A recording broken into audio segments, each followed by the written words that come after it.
Hello बच्चों, आपका स्वागत है one of the most confusing topic as an application of resonance. Resonance में जब हम एप्लीकेशन पढ़ रहे होते हैं तो रेजोनेंस एनर्जी नाम का जो टॉपिक है ये बहुत ज़्यादा कंफ्यूजिंग टॉपिक लगता है लोगों को। और इस टॉपिक से भी मुझे बहुत से क्वेरीज आते हैं। कंफ्यूजन ही कंफ्यूजन भरा पड़ा है। कंफ्यूजन, ऑथर्स कुछ और कह रहे हैं, कुछ बुक्स में कुछ और लिखा हुआ है, अपने अपने मेथड बना रहे लोग, कई चैनल्स पे कुछ और ही सिखा रहे हैं। तो अपने अपने मेथड बनाए, लेकिन भटकना नहीं चाहिए, कॉन्सेप्ट नहीं भटकना चाहिए ना, कॉन्सेप्ट गलत नहीं बताना चाहिए। तो मैं आज आपके सामने सुपर कॉन्सेप्ट लेके आया हूं और सुपर ट्रिक भी लेके आया हूं। और अगर आप ये मेथड फॉलो करोगे 100% सारे सवाल रेजोनेंस एनर्जी के सही करके आओगे, क्योंकि ये थोड़ा है भी कॉम्प्लिकेटेड टॉपिक, इसमें कंट्रोवर्सीज हैं।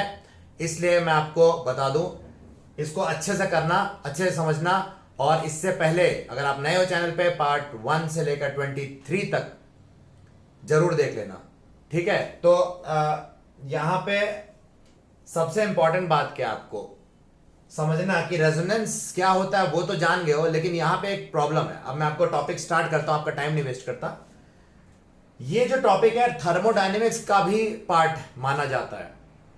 बट क्या होता है, अगर मैं अज्यूम कर लूं अभी आप थर्मोडायनेमिक्स आता है तो बहुत अच्छी बात है, और अगर नहीं आता तो भी कोई बात नहीं। अभी आप जैसा बताया जाए वैसा नोट करो।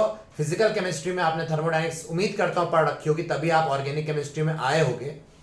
क्योंकि बिना थर्मोडायनेमिक्स को एक्चुअली बहुत बैकबोन टाइप का स्ट्रक्चर माना जाता है फिजिकल केमिस्ट्री का, जो हर चैप्टर में यूज हो सकता है। इसलिए हमें उनको उसकी नॉलेज आप रखना जरूर। मैं ऑब्वियसली आगे जाके फिजिकल केमिस्ट्री पे भी लेक्चर्स दूंगा और बहुत अच्छे से दूंगा। तो अभी स्टार्ट करते हैं, आपका टाइम नहीं बर्बाद करते हुए। रेजोनेंस एनर्जी, देखो रेजोनेंस एनर्जी क्या है, पहले तो उसकी डेफिनेशन समझ लो। ये लिख लो आप, मतलब सीधा कॉपी कर लो, जो बोर्ड पे दिख रहा है ये लिख लो कि resonance energy is the difference between the enthalpy calculated from enthalpy change method, जो कि थर्मोडायनेमिक्स में आपने पढ़ा होगा, minus enthalpy calculated from bond enthalpy method. यहां पे आपका summation of reactant minus product होता था, यहां पे प्रोडक्ट माइनस रिएक्टेंट से आप जो निकालते थे आपने देखा होगा। यहां पे डेल्टा एच कुछ भी हो सकता है, हीट ऑफ फॉर्मेशन, कंबशन वगैरह हो सकता है। तो ये आपको याद रखना है फॉर्मूला की एंथैल्पी चेंज मेथड है, जहां पे हम एक एक इंडिविजुअल बॉन्ड को नहीं लेते थे। यहां पे हम बॉन्ड एंथैल्पी मेथड में एक एक बॉन्ड को लेते हैं। अब मैं वो डिटेल में बताऊंगा तो उसका अलग लेक्चर ही हो जाएगा। तो उम्मीद कर रहा हूं आपको आता होगा, नहीं आता तो आप स्किप कर दो और जब थर्मोडायनेमिक्स हो जाए तब आना यहाँ पे, या देख के आना उसको। रेजोनेंस का एक डेफिनेशन ये है। दूसरी डेफिनेशन क्या है, तो डेफिनेशन सी लोगों को नहीं मालूम, तो ये पहली डेफिनेशन। दूसरी डेफिनेशन क्या है, it is the difference between the energy of resonance hybrid, that is the true structure. आपको मालूम है resonance hybrid is the true structure of a molecule. ये हमारा क्या होता है, सच्चा स्ट्रक्चर, असली स्ट्रक्चर होता है। और ये क्या होता है, हाइपोथेटिकल।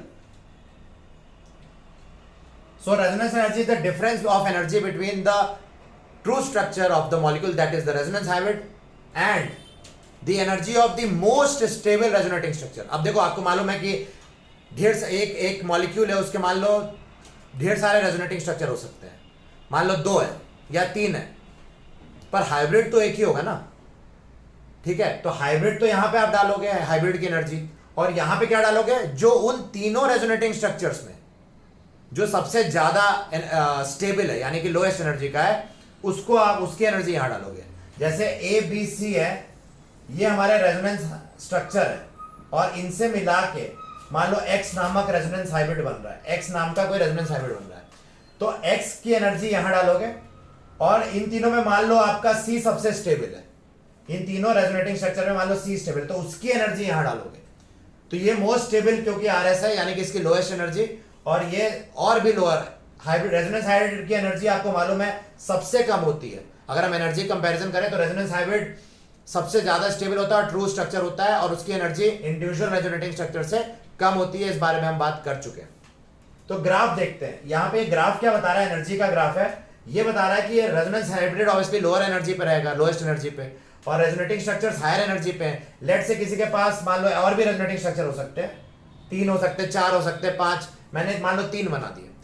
लोएस्ट एनर्जी का कौन दिख रहा है रेजोनेटिंग स्ट्रक्चर में, तो RS1 is of the lowest energy, और रेजोनेंस एनर्जी तो खैर रेजोनेंस हाइब्रिड तो सबसे ही लोएस्ट एनर्जी पे होगा। तो इन दोनों के बीच में जो एनर्जी गैप है, यही हमारा क्या है, रेजोनेंस एनर्जी है।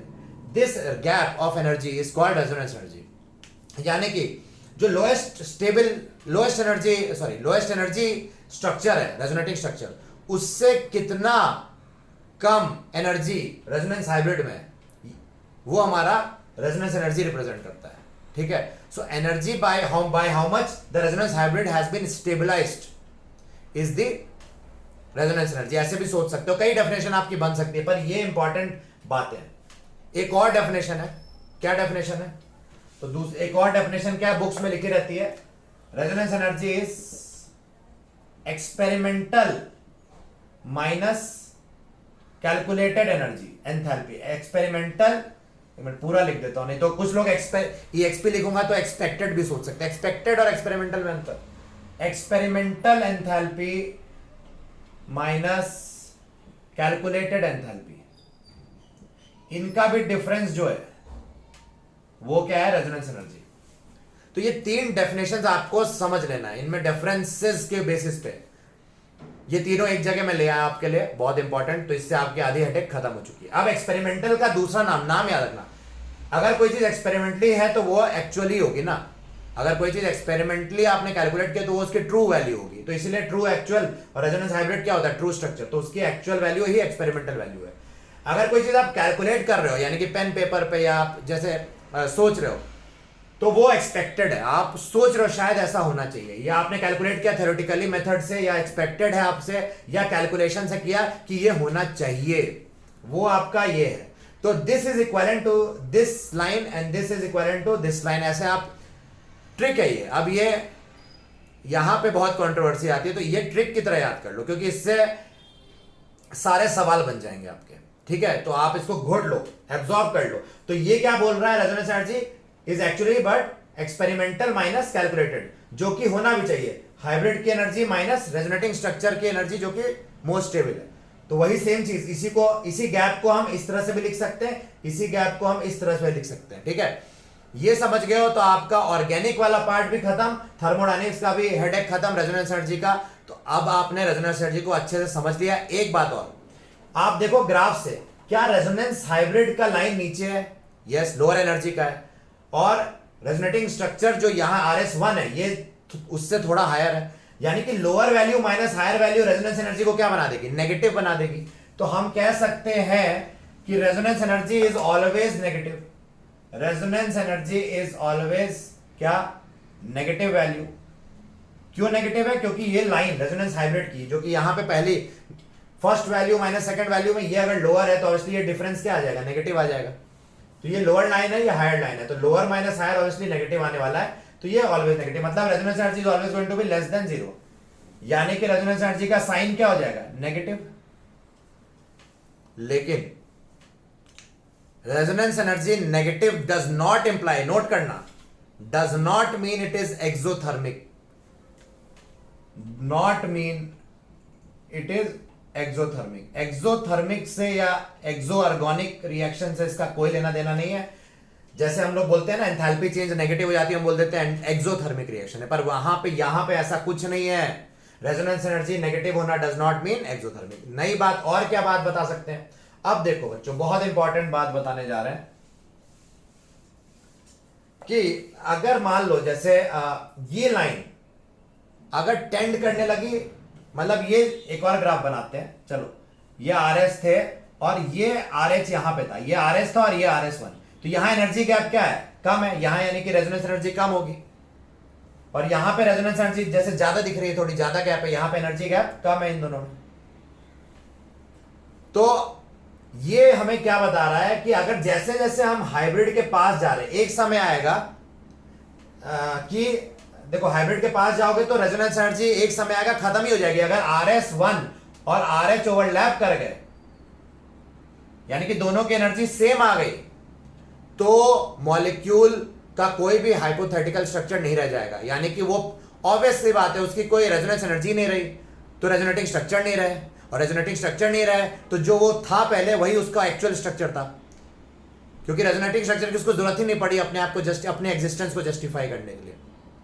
तो रेजोनेटिंग स्ट्रक्चर और रेजोनेंस हाइब्रिड अगर सेम है, so it means it was already a true structure of the molecule, मतलब वो पहले से ही सच्चा स्ट्रक्चर था। वरना क्या होता है, आपको रेजोनेटिंग स्ट्रक्चर्स बना के फिर उसका हाइब्रिड निकालते हो आप, तो वो चीज से आप बच जाते हो। अगर रेजोनेंस हाइब्रिड और RS1 मतलब लीस्ट मोस्ट स्टेबल जो रेजोनेटिंग स्ट्रक्चर है उनके बीच एनर्जी गैप जीरो हो जाए या मिनिमल हो जाए तो हम बोलेंगे वो ट्रू स्ट्रक्चर की ओर टेंड कर जाएगा। और यहां पे जितना ज्यादा गैप बढ़ेगा उतना ज्यादा रेजोनेंस एनर्जी, उतना ज्यादा जो हाइब्रिड है वो स्टेबल है then the most stable resonating structure.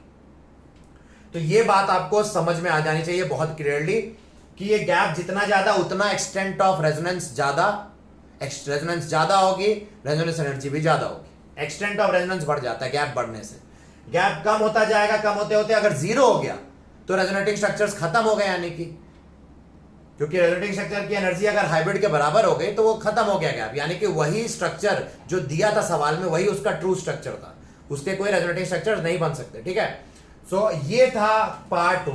इसका जो पहला पार्ट था रेजोनेटिंग स्ट्रक्चर रेजोनेंस एनर्जी का, मैंने आपको अच्छे से समझा दिया। उम्मीद करता हूं आपको मजा आई होगी और आपको पहली बार ढंग से समझ में आया होगा। नेक्स्ट लेक्चर जो आ रहा है वो बने रहना, क्वेश्चंस पे आ रहा है। अब इस पे रेजोनेंस एनर्जी पे हम क्वेश्चंस देखने वाले हैं। ठीक है, तो उसको अब हम देखते हैं नेक्स्ट वीडियो में। Thank you so much. इसको शेयर करो, लोगों को सच्चा मतलब सिखाओ रेजोनेंस एनर्जी का, असली में क्या चीज है वो समझना बहुत जरूरी है, बहुत कंफ्यूजिंग टॉपिक है। तो हम नेक्स्ट आने वाले 2-3 में हम वीडियो में शायद हम इसके एप्लीकेशन करने वाले, नेक्स्ट में तो पक्का ही करने वाले हैं और नेक्स्ट टू नेक्स्ट में भी करने वाले। ठीक है, तो चलो एप्लीकेशंस भी हो जाएंगे और अब हमने सुपर कॉन्सेप्ट सीख लिया, सुपर ट्रिक भी सीख ली। Thank you so much, have a good day. Share करो इसको, अच्छे सब तक पहुंचाओ। चलो बाय।